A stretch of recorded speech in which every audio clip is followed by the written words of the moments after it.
چې نن د افغانستان سره پر ډیورنډ لاین باندې چې کم ګودرونه دي هغه ګودرو باندې د یو کال راهسته غیر جمهوري او غیر آئینی پابندي لګېدلې ده چې په نتیجه کې د پښتون قوم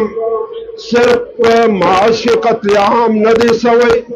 بلکې معاشرتي قتل عام هم سوی دی په دغه لړ کې چمن تاسو ته معلومه ده چې د نورو ګودرو په شان باندې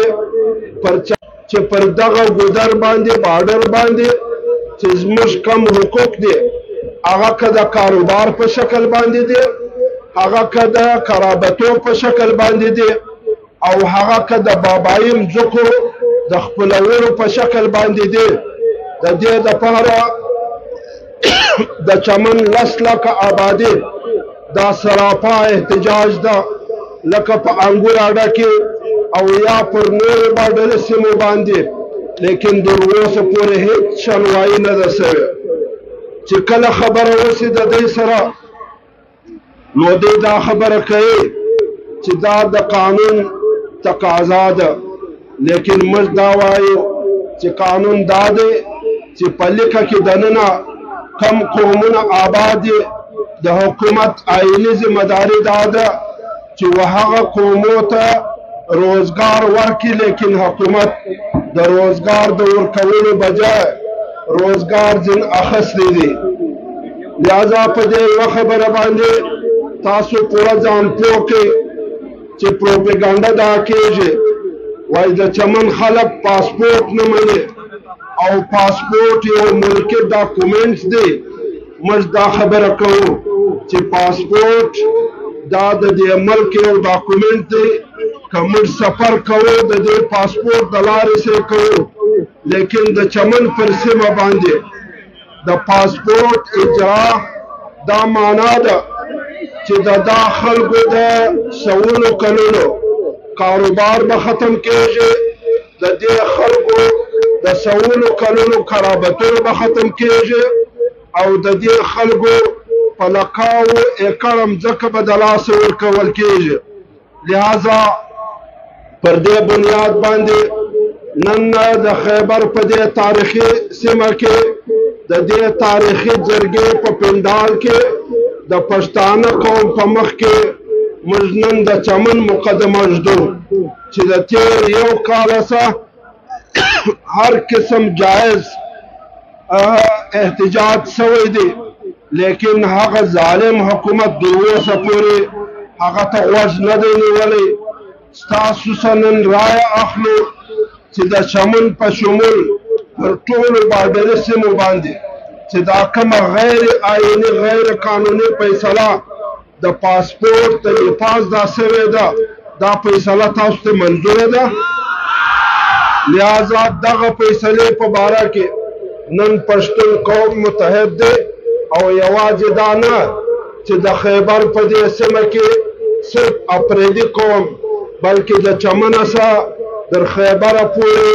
تمام پښتانه هغه در 10 اضلاعو زیات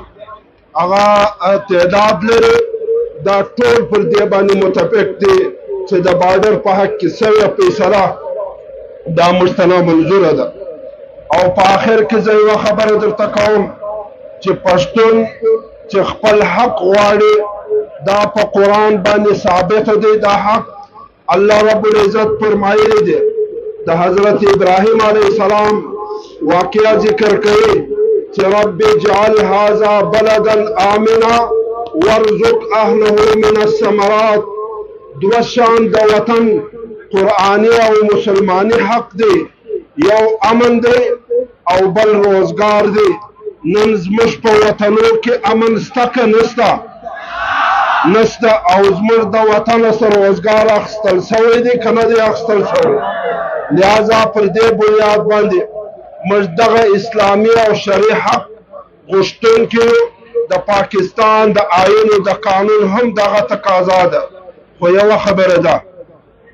دا چې کومه ډاکومنټري نن پیش شوله په دې کې هغه واقعات ذکر دي چې هغه کم ظلمونه سوي دي یا په مستقبل کې به پښتون قوم د خپل حقوقو ژغورنه څنګه کوي په دې کې شک نشته. لیکن یوه خبره باندې تاسو ټول ځان پوه کړئ چې اوس به دا خبره پرېږدو، راسئ دا خبره پرېږدو چې پښتون څه رقم و، راسئ دا خبره پرېږدو چې پښتون څنګه و. اوس به دا خبره وکړو چې پښتون څه پکوو. نن د پښتانه د څه پکولو ځای راغلی چې حقوق یې غصب شوي دي، خو د دې دپاره د موږ تاسو یو قرباني کول غواړي. هغه قرباني ته که د پښتانه قام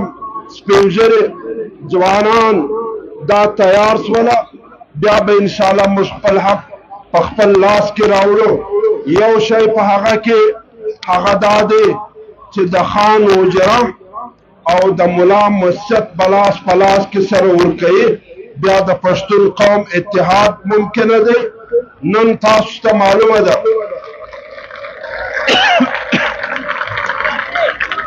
چې تر کومه وخته پورې د خان حجره، د ملک حجره او د ملا مسجد دا متحد شوی نه، تر هغه وخته پورې تاریخ دا خبره ثابته کړې ده چې پښتون خپل حق نه دی ترلاسه کړی. لہذا د تاسو څخه موږ دغه پوښتنه په آخره کې کوو، تاسو ښه سوچ باندې وکړئ. دا به د جرګې په قراردادو کې انشاءالله راځي چې د ملاو، د حجرې او د مسجدو د خان اتحاد تاسو غواړئ که نه غواړئ؟ اواز می قرار دی. دا دریم غږ دی، تاسو د حجرې او د مسجد اتحاد غواړئ که نه غواړئ؟ تاسو د حجرې او د مسجد اتحاد غواړئ که نه غواړئ؟ که یو تکلیف وشي، دا خلک د ډېره وخته څخه ناست دي،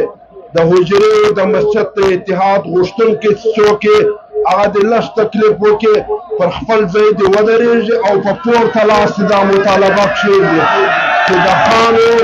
د حجرې اتحاد موږ غواړو. لہذا موږ ټول پښتانه قام ته دغه یو پیغام پرېږدو، ستاسو کور ودان کښېنئ، دغه یو پیغام موږ پرېږدو و ټول پښتانه قام ته چې د حجرې او د مسجد اتحاد دا یقیني کړئ، بیا ستاسو حقوق یقیني دي انشاءالله العزیز. زه په آخر کې د طایب شهید بشمول د تمامو شهداو د کورنۍ سره خپل د زړه خواله شریکوم. د دوی سره په دې غم کې موږ برابر شریک یو او د شهیدانو څخه علاوه د زخمیانو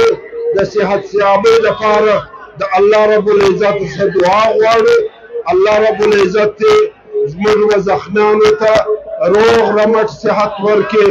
د خیبر پر دې تاریخي سیمه پر دې دونه لوی تعداد باندې پر راټولېدو باندې زه و تاسو ته داد و تحسین پېښوم. دا به انشاءالله موږ ټول یو کېږو او د پښتانه قام د حقوقو د ژغورنې دغه